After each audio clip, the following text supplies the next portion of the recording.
everyone. Welcome back to Englo Talks. We're so happy you're here with us today. If you've ever felt like English is stuck in your head and just won't come out of your mouth, today's episode is for you. Exactly. And honestly, that's one of the biggest problems English learners face. You understand English, you know vocabulary, maybe you even know grammar. But when it's time to speak, your brain says, wait, let me translate first. Oh, yes, I remember doing that. Someone would ask me a simple question, and my brain would go, first my language, then English, then maybe speak. And by that time, the conversation had already moved on. That's so true. And the thing is, translating feels safe, but it makes speaking slower. It makes you nervous too. So, today's topic is powerful. Stop translating in your head and start thinking in English. This is one of the fastest ways to speak more naturally. By the end of this episode, you'll understand why translation blocks your fluency, how to build an English thinking habit, and how to answer faster in real conversations. And don't worry, we're keeping it simple. Real-life examples, easy practice, and useful tricks you can use today. Here's a question for you. When you speak English, do you translate first in your mind?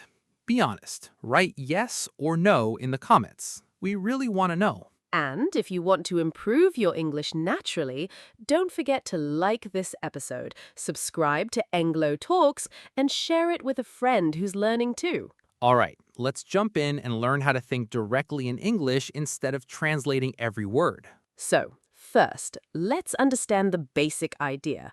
What does thinking in English actually mean? It means your brain connects directly to English words without going through your native language first. Exactly. Let's look at a simple structure. Subject plus verb plus object. Like, I drink coffee. Very simple. If you translate, your brain does this. Native language to English, then speak. But fluent speakers do this. Idea, English, speak. That's the big difference. Let me give you examples. Example 1, I'm hungry. Example 2, she likes music. Example 3, we're going home. Example 4, they need help. Example 5, he's tired. Notice how short and direct these are. No complicated thinking. Here's the problem.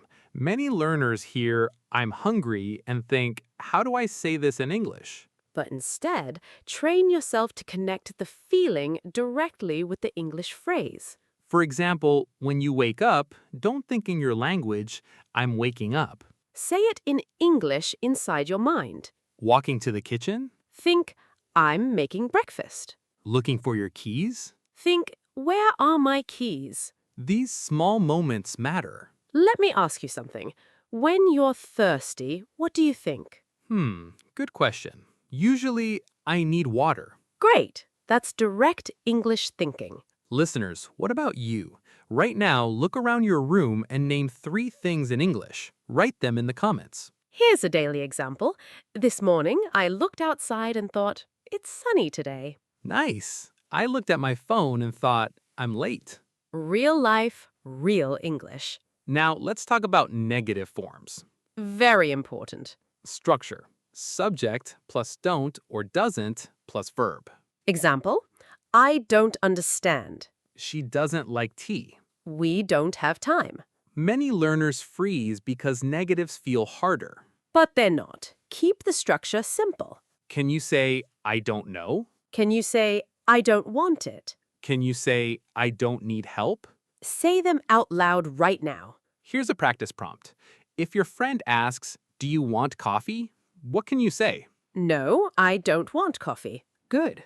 Another one. Do you understand? No, I don't understand. Keep it simple. And remember, thinking in English starts small. One thought, one sentence, one habit. So, quick summary. Connect your ideas directly to English, use short sentence patterns, and practice daily thoughts in English. Now let's build on that. Once you can think simple thoughts, the next step is reacting in English. Yes, reactions are powerful because conversations move fast. For example, someone says, I got a new job. Natural reaction. That's amazing. Not translation first, just reaction. Someone says, I'm tired. Get some rest. Someone says, I failed my test. That's okay. Try again. Real conversations need quick reactions. Let's do a mini dialogue. I'm so excited. I'm traveling next week. Wow, that's great. Where are you going? See? Fast and natural. Another one. I lost my wallet. Oh no, did you find it? That's how real English sounds. Formal versus informal matters too. Formal, I apologize. Informal, sorry. Formal, I appreciate your help. Informal, thanks a lot. In daily life, informal is more common. First tip, learn chunks, not single words. Like, how's it going? Or no problem. Or, that makes sense. Second tip, repeat common phrases. Repetition builds speed. Third tip, imagine conversations. This works so well. For example, imagine ordering coffee. Can I get a coffee? Sure. Anything else? That's all. Simple. Here's practice. If someone says, thank you, what do you say? You're welcome. If someone says, I'm sorry, It's okay. quick and natural. Listeners, write one reaction phrase you use often in English in the comments. Also, try this. Watch a movie and pause after each sentence. Respond in English. That's a great habit. It trains real-time thinking. And don't worry about perfect grammar. Communication first. Perfection later. Quick review. React fast, use chunks, and practice real situations. Now let's talk about describing your day in English. This is one of the best ways to build thinking habits. Why? Because your day gives you endless material. Wake up? I'm awake. Taking a shower? The water is cold. Going outside? It's crowded today. At work? I have a lot to do. These are practical. Let's build longer thoughts. I'm going to the store because we need milk. I'm tired, but I have to finish my work. I want to relax after dinner. These connect ideas naturally. Politeness matters too. Yes, instead of, give me water, Say, can I have some water? more natural. Tone matters. If you sound too direct, it can feel rude. For example, open the window. Better, could you open the window? That sounds softer. Real life practice. Imagine you're at a restaurant. Can I see the menu? I'd like chicken, please. Can we have the bill? Everyday English. At the supermarket? Where can I find bread? How much is this? At the bus station? What time does the bus leave? These situations help you think faster. Here's mini practice. You're late for work. What do you think? I need to hurry. You see dark clouds. It might rain. Your phone battery is low. I need a charger. Perfect. Say your answers out loud. Speaking out loud is powerful. And talk to yourself. Some people think it's strange. But it works. I do it all the time. Me too. Comment below. What's one sentence you can say about your day right now? Structural review. Describe actions, feelings, and plans in simple English. That's how your English becomes natural. Let's talk about mistakes. Ugh, I've made so many. Same here, and honestly, mistakes are part of learning. Mistake number 1. Translating word by word. Wrong. Translating your exact language structure. Better, use natural English patterns. Incorrect. I have 25 years. Correct. I am 25 years old. Why is the first wrong? Because English uses be for age. Not have. Mistake number 2. Making sentences too long.